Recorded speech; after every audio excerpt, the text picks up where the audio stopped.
If you're an overhead athlete or a contact athlete and have had multiple recurring shoulder dislocations and a surgery to stabilize the shoulder, here's what you can expect from your rehab at the lab.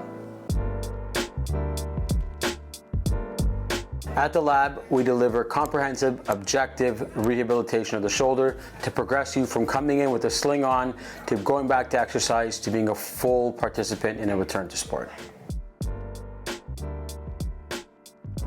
Early on, our goals are to get your mobility back and get a baseline of strength in both the scapular stabilizers and the rotator cuff to allow you to go back to being your functional self again. Okay, so we use a lot of soft tissue work and a lot of joint mobilizations to restore the range of motion. At the early stage, it's super important. He's in a brace for 2 weeks, 2 to 4 weeks.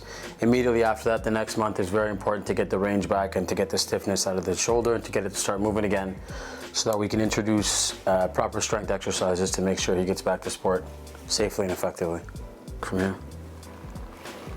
Once we have a baseline prerequisite of the range and the strength down, we go from the treatment table into our 5,000 square foot facility where we have all the tools and equipment to get you back to being functionally strong again.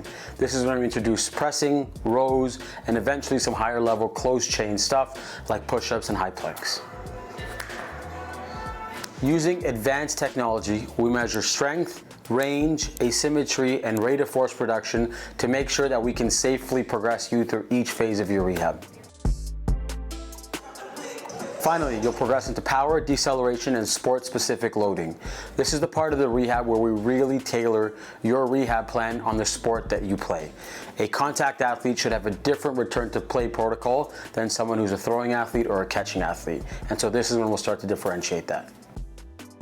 Our philosophy at the lab is simple. Rehab must be criteria-based, individualized to your sport, and integrated with sport-specific activities to make sure that you get back to your sport safely and effectively. Following a shoulder surgery, the goal shouldn't be just to return to sport, but to return to sport and compete at the highest level.